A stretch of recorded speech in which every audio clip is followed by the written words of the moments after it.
Welcome back to another episode of Broke Up, Not Broken. If you're going through a divorce, don't worry, you are not alone. This is your one-stop shop for mastering your life and your finances throughout the entire divorce process. In today's episode, we're joined by Luke Homen, a distinguished bankruptcy attorney hailing from the great state of Oklahoma. Luke has dedicated his career to helping individuals navigate their toughest financial challenges through bankruptcy and debt discharge. Luke's been voted best bankruptcy attorney multiple times in multiple local publications. And beyond that, he loves helping people get out of debt. Bankruptcy is amazing and powerful, and more people need to consider filing for bankruptcy protection when times get tough. And today, we're going to delve into how financial restructuring can be a crucial step in reclaiming your life after significant events such as divorce. So whether you're just starting to consider your own divorce or you're in the thick of it, this episode will equip you with the knowledge and tools you need to master not only the personal challenges you might be facing, but the financial ones as well. So grab a cup of coffee or your beverage of choice, buckle up, and let's once again get you personally and financially empowered. Luke, man, it's so great to have you here. Yeah, well, thanks for having me. This is I've been looking forward to this. Yeah, well, I'm looking forward to having you because a lot of the people that we work with, not only in the divorce financial planning we do, but just in general, a lot of even my retirement planning clients have gone through this experience or been maybe felt like they had their back up against the wall and they're not really sure what to do. And that's like, these are the people that you work with on a daily basis. So, like, tell me more about like the work you do, maybe even how you got into this, and we can go from there. Well, I'll start with the backstory. That's a good one. So I'm originally from California. My wife's career took us to Oklahoma. When I was in California, I was actually a personal injury attorney, and I hated it, right? It wasn't for me.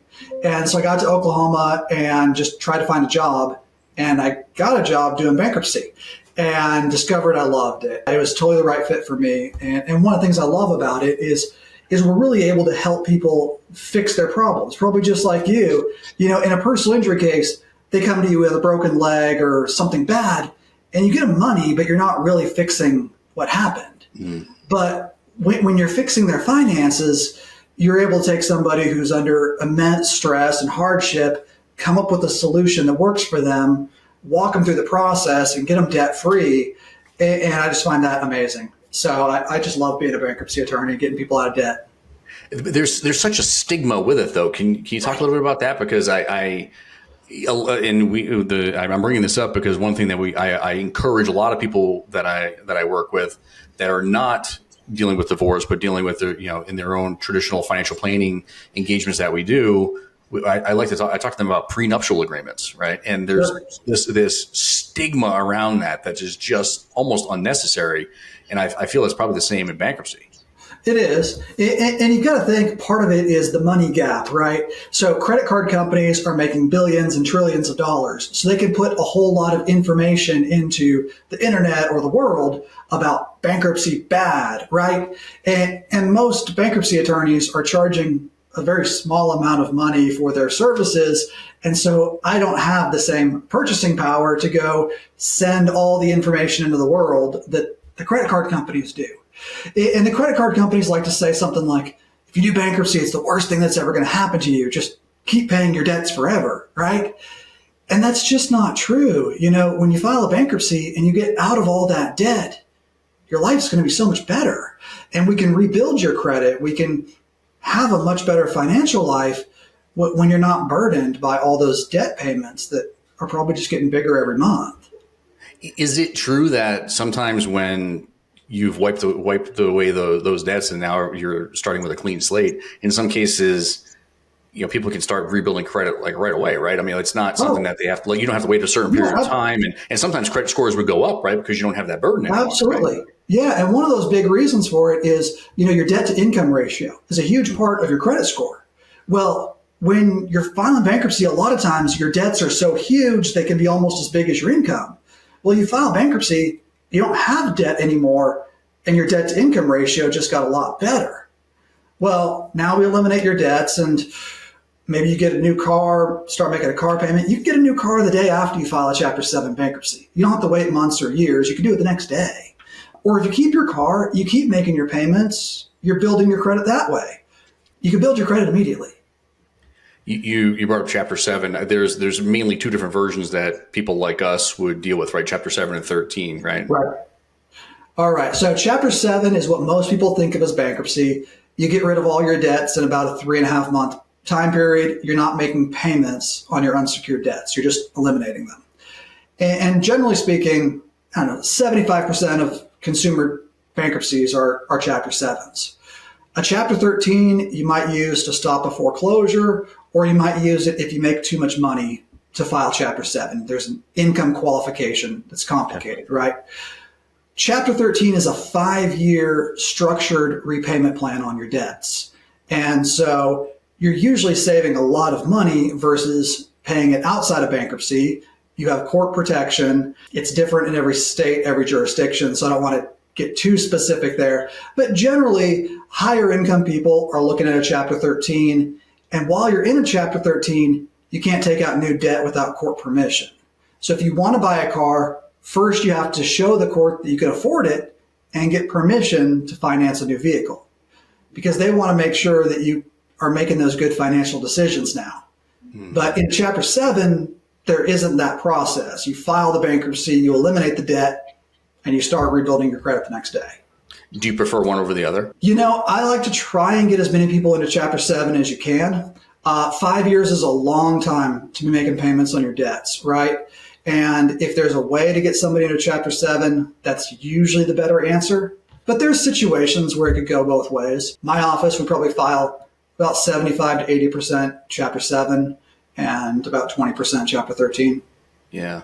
And I know you work with a lot of people that are going through a divorce, and this is where this comes from, right? Just like us. Yeah. So I have so many questions about this, so I'm going to try not to pepper you with too many of them all at once. But as you're talking this through, and I'm thinking through like you have somebody's going through a divorce, and they're trying to figure out how, like, I have to pay my financial person, so someone like myself to help them navigate the financial aspects.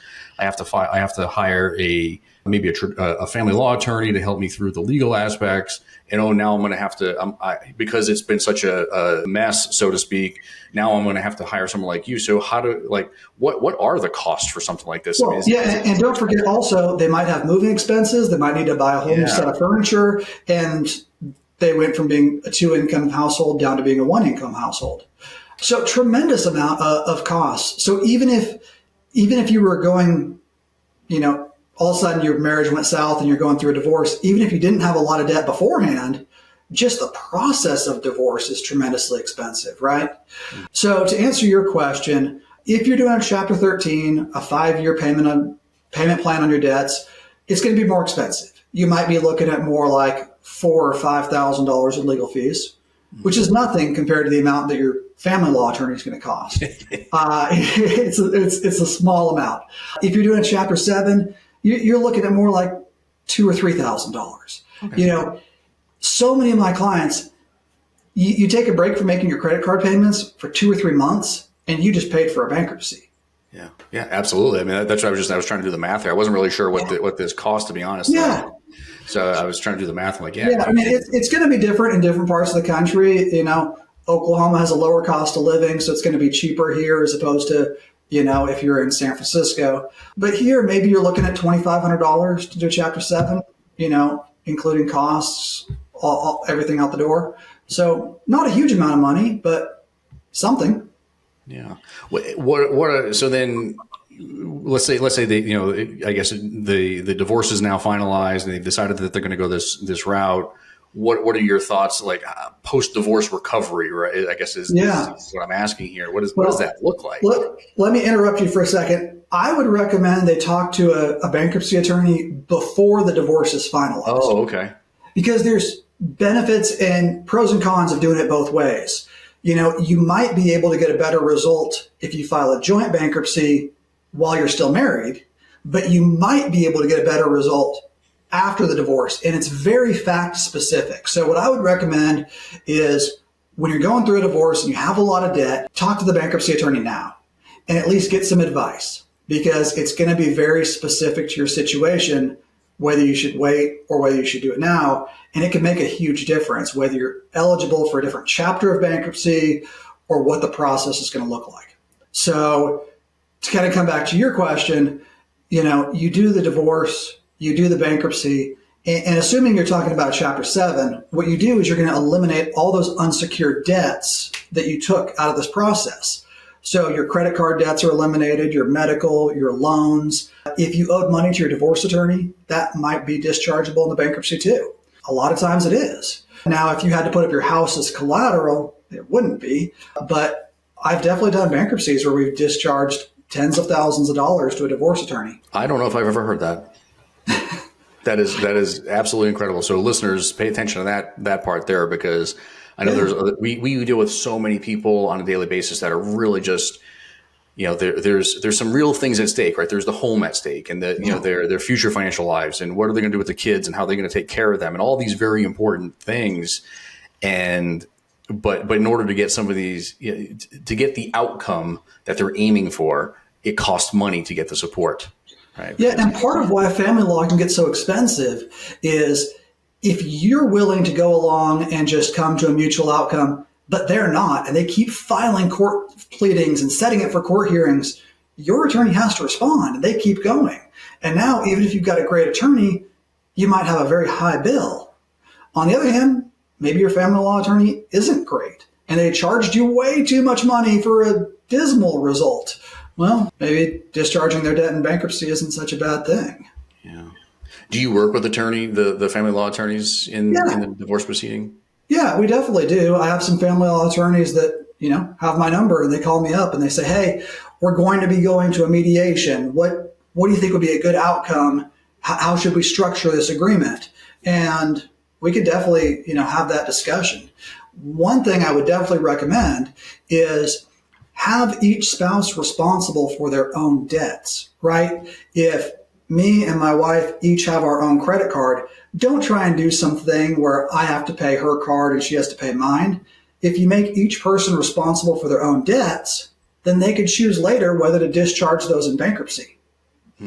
Where it gets really messy is if the divorce order says husband has to pay all of wife's debts, but they aren't in husband's name, he can't discharge them in bankruptcy because they're not his debts, but he still has the court-ordered obligation to be paying for her debts. So it can get really messy depending on how they structure the agreements.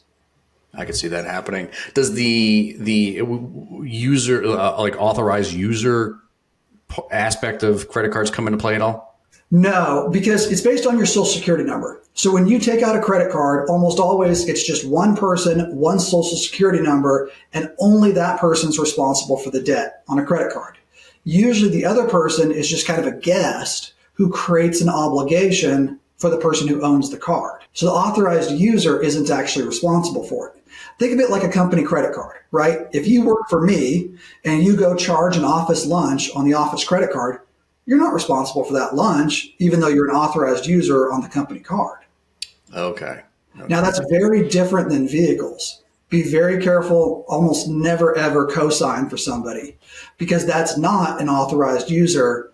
That's a joint obligation, and they're going to sue you if the other person stops making their payments. Yeah, I think there's them. I appreciate you giving us some clarity there, because I've had this conversation with a few people over the course of the last couple of weeks, even. And, the attorney is trying to help them figure out, we're given one set of advice. And of course, the attorney, unfortunately, is giving another set of advice. And you just confirmed that it was bad advice, because they're trying to split the debt. Right. And she's only an authorized user on the credit card, not an actual owner of that credit card or account owner of the credit card. Now I get why they might be fired up about it, right? Like, I made my spouse the authorized user and she went out and bought a whole bunch of stuff for herself. Okay, I get why you're upset about that. But ultimately, the person who owns the credit card is the one responsible for that debt. Yeah. Okay. That's good to know. I appreciate you clarifying that, because that was my argument too. And I got a little bit of a pushback on it. So I want to make sure that I'm not. Yeah, well, I would recommend you find some other way to make things even, right? You're bitter about that $2,000 credit card charge. Okay, well then maybe let her have the sofa. I don't know. Like, there's other ways to equal it out besides attributing debts. Absolutely. Yeah. What about people that own businesses, right? We have a lot of cases where there's business owners there that have businesses and, they've incurred debts on the business. Talk me through some of the things that we need to be considering Yeah, there. that's going to be really complex. So one of the things you have to figure out is ownership of the business. And this can be a collision of business law and divorce law, right? So if the business document says that, I don't know, husband is 51% owner and wife is 49% owner, then you're both owning the business, and divorce judge is going to have to figure out who the ownership is. Or maybe even if the business document says the wife is 100% owner, the husband may still have a claim to ownership. Okay, so you got to sort that out first. But then when you're looking at the debts of the business, you need to look at the actual agreement that you signed. So if you're somebody like Coca-Cola, right, you could sign an agreement for syrup, and the person signing the agreement isn't going to be personally responsible. But the reality is, for small business owners, almost every agreement you sign is going to have a personal guarantee because they're not trusting the credit of your company. They're saying, Jamie, I want to go after you personally if you stop paying this company card. Mm-hmm. So what they need to do is look at the actual agreement. Was this credit card, company card, actually signed for originally by wife or by husband? If there's a supplier, who actually signed the contract? Who signed the personal guarantee? And that's the key thing to figure out, is who is personally responsible for each debt. And then you're also trying to figure out with the business, is this something you even want to continue? What may make sense is just shut down the business, split up the profit, and each spouse can start their own new business. And now it's not all mixed up together. How long does this take? It seems like it could take a very long time to sort all this out. Oh, it certainly could. It just depends on how complex the business is. Mm-hmm. Like, let's say it's a simple example. It's a construction company, right? It might just take as long as finishing the current project, paying the suppliers, splitting up the profit. And then the next time you have a job, husband and wife each start their own separate construction company, right? But if it's something where, like as a bankruptcy attorney, like I've got a client on a 5-year payment plan, that's going to take a long time to finish sorting out those profits. And maybe you're better off trying to somehow run the business together. But that sounds like a recipe for failure. So yeah, I wouldn't recommend that. Yeah. Any case studies you could share about some successes that you've had with divorce? With bankruptcy and divorce? Well, there's a couple different ways that this can go. Sometimes we have clients who come in and, debt is incredibly stressful, right? Sometimes that's the reason why they're thinking about divorce. Like, I'm so mad at him. He went and took out all these loans and now I've got to stuck paying him, right? And so I've actually had clients come in pre-divorce who were seriously thinking about divorce. We did a bankruptcy and now you've eliminated that source of tension. And they didn't go forward with the divorce. Now that's best case scenario, right? And hopefully that's the only issue. But I could also tell you, conversely, we've had clients come in and as part of the bankruptcy, they've got to produce all their bank statements and their tax returns and everything. And I could tell you sometimes we've come in with clients who weren't thinking about divorce and then they realize that their spouse has a second family, or like I've literally seen this, and that comes out. Why can't we actually pay the mortgage? Oh, let's start looking through the financials. And now the truth is coming out. I've seen that more than once where the craziest one. Here's my favorite crazy story, right? Husband, wife, nothing unusual. We go to the court hearing and wife goes into the bathroom. Husband pulls me aside and says, hey, about a week before we filed bankruptcy, my mistress gave me $10,000 and put it in my account. Is that going to be a problem? Can we not tell my wife? And I was like, no, that's a major, major problem. As soon as she gets out of the bathroom, we're going to be talking about this. And we're going to be putting all this on the record. This is going to be great, right? Yeah, it was. I need to know what happened there. Well, we got a bankruptcy discharge. So the bankruptcy went successfully because the biggest thing in bankruptcy is you got to tell the truth, right? So I told them, like, we are going to put all the truth on the record right now. And so we did, and they went along with it, and then they got divorced afterwards. Yeah. When you got to reveal all your bank statements and all your financials, things that you've been hiding are going to come out.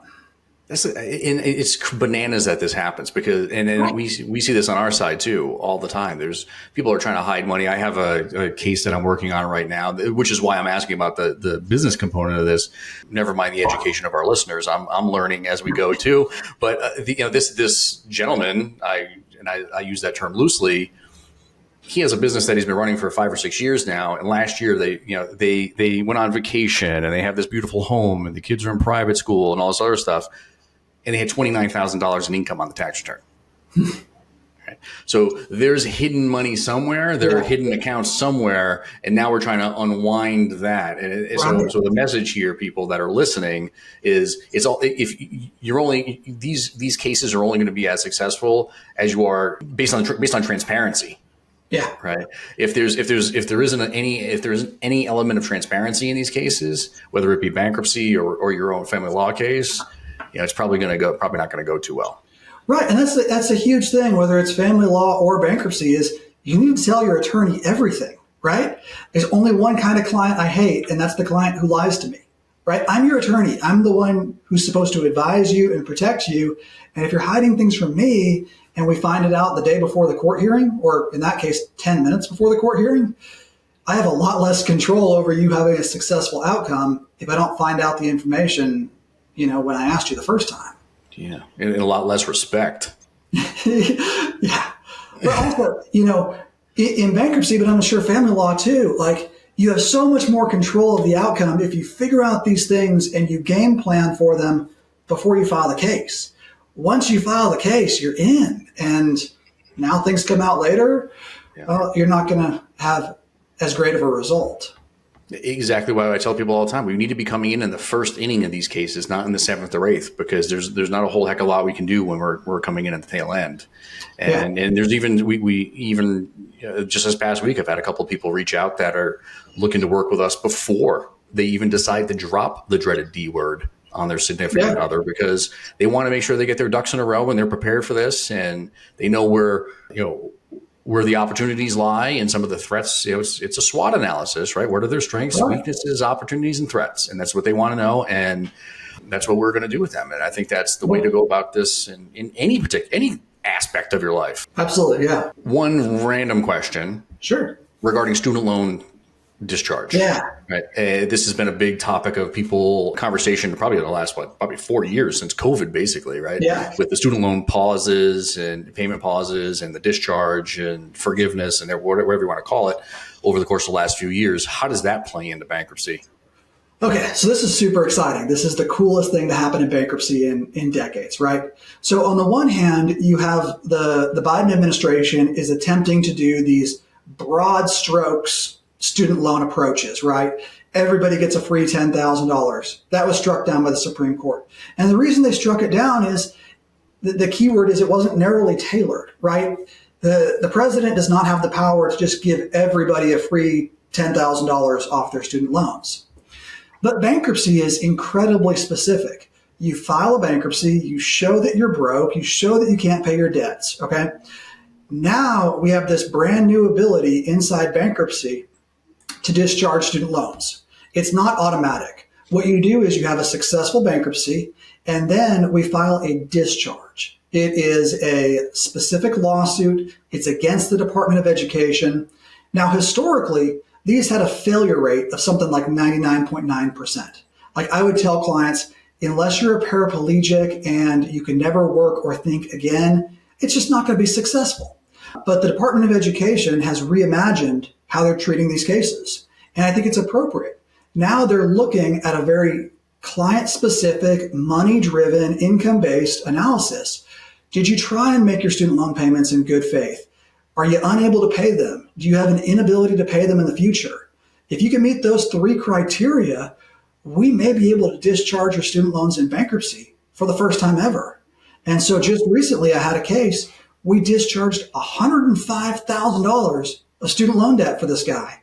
That's life-changing. Does it impact them tax-wise? No. So here's really cool. Normally, if a creditor, whether that's the student loans or tax or credit card, if they forgive a debt, the creditor can send you a 1099-C, which is imputed income, and that creates a tax liability. In other words, if your credit card company forgave you $10,000 of debt, it creates $10,000 of income on your tax return. It's called a 1099-C. On the other hand, there's a law that says when you file a bankruptcy, you can't be given a 1099-C for imputed income.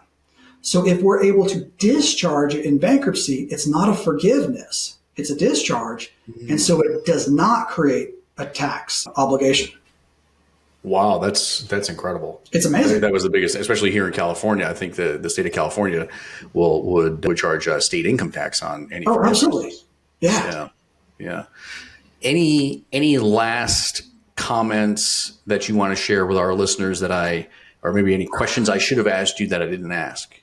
I would say the biggest thing is talk to a bankruptcy attorney and don't be scared and don't think that your life's going to end, and just get good advice and get it sooner than later, because the sooner you talk to somebody, the more you have open options for ways that you could approach your debt. And it may even be that once you eliminate all those debts, your marriage just got a lot better, or your divorce just got a lot better. So take bankruptcy as a very serious option, because it's amazing and it's powerful and it's much, much more affordable than any of your other options for dealing with your debts. Yeah. And I talk to a lot of attorneys. You're one of the friendliest and least intimidating attorney that I may have met over the course of the last several years. So, well, thank you, listeners. If you're listening and you can't see us at this moment, pay attention to this, because I think you if you need to reach out and get some help on this, I think Luke's your man. Well, awesome. I appreciate it. Thanks, man. Hey, thank you, Luke, for sharing your expertise and helping demystify the process of bankruptcy for our listeners. For those that are interested in learning more about Luke's services or seeking his guidance, which I recommend, visit his website, convenientbankruptcy.com. And remember, if you're struggling with your own financial decisions during or after a divorce, please don't hesitate to reach out to us at Allegiant Divorce Solutions. You can visit our website at allegiantds.com for expert advice and support through this entire process. And don't worry, we're going to put all the links and everything into the show notes. So if you are driving, you'll have access to all of our information, all Luke's information. So fret not. And don't forget to subscribe to our podcast for more informative discussions. And until next time, take the steps needed to protect and improve your financial future by leveraging the resources available to you. We'll see you again.